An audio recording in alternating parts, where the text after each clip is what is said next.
नमस्कार। आप सुन रहे हैं द बॉलीवुड रेडियो और मैं हूं आपके साथ अनूप आकाश वर्मा। दोस्तों, ये किस्सा है तो दो अभिनेताओं का, मगर इसकी कहानी सियासी है। किस्सा राजेश खन्ना और शत्रुघ्न सिन्हा का है। बॉलीवुड के मशहूर एक्टर राजेश खन्ना ने फिल्म आखिरी खत से फिल्मों में कदम रखा था। उन्होंने अपने करियर के दौरान 200 से भी ज्यादा फिल्मों में काम किया था। फिल्मों के साथ साथ राजेश खन्ना ने राजनीति में भी हाथ आजमाया। उन्होंने साल 1992 में कांग्रेस की तरफ से नई दिल्ली सीट से चुनाव लड़ा और जीत भी हासिल की। इस चुनाव में राजेश खन्ना के खिलाफ बॉलीवुड एक्टर शत्रुघ्न सिन्हा बीजेपी से लड़े थे। इस चुनाव की वजह से ही राजेश खन्ना और शत्रुघ्न सिन्हा के बीच दरार पैदा हो गई थी और इस बात का खुलासा खुद शत्रुघ्न सिन्हा ने किया था। तब की मीडिया रिपोर्ट्स की माने तो शत्रुघ्न सिन्हा और राजेश खन्ना, जो कि पहले से ही काफी अच्छे दोस्त थे, लेकिन साल 1992 में हुए चुनाव के बाद दोनों में स्थिति पहले जैसी नहीं रही थी।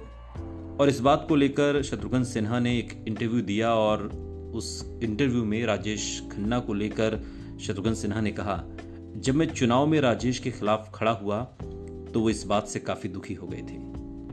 शत्रुघ्न सिन्हा ने राजेश खन्ना के बारे में बात करते हुए आगे कहा था, ईमानदारी से बताऊं तो मैं वो चुनाव लड़ना ही नहीं चाहता था, लेकिन मैं लाल कृष्ण आडवाणी जी को मना नहीं कर पाया। मैंने इस बात को राजेश को भी समझाने की कोशिश की थी, लेकिन उन्हें ये चीज बिल्कुल भी पसंद नहीं आई।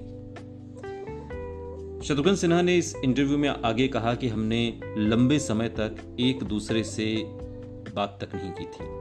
हालांकि कुछ सालों बाद हमने दोबारा बातें करनी शुरू कर दी थी, जब वो हॉस्पिटल में थे, और तो मैं उनसे दरअसल माफ़ी मांगना चाहता था।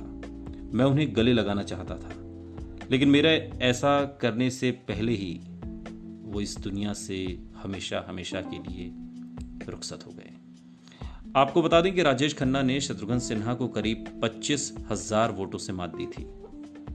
राजेश खन्ना कांग्रेस पार्टी के स्टार प्रचारक रहे थे, लेकिन उनके करीबी दोस्त और निर्देशक अशोक त्यागी ने बताया कि साल 2012 में हुए उत्तर प्रदेश विधानसभा चुनाव के दौरान राजेश खन्ना को पार्टी ने पूछा तक नहीं और इससे वो बुरी तरह से टूट चुके थे।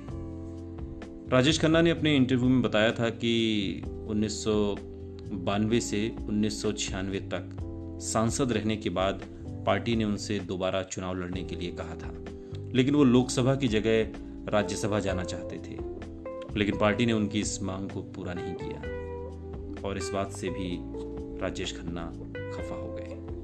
मगर ये सियासत है। सियासत में कौन कब कितनी आगे निकल जाएगा और कौन कब पीछे छूट जाएगा, ये किसी को पता नहीं चलता। सुनते रहिए द बॉलीवुड रेडियो, सुनता है सारा इंडिया।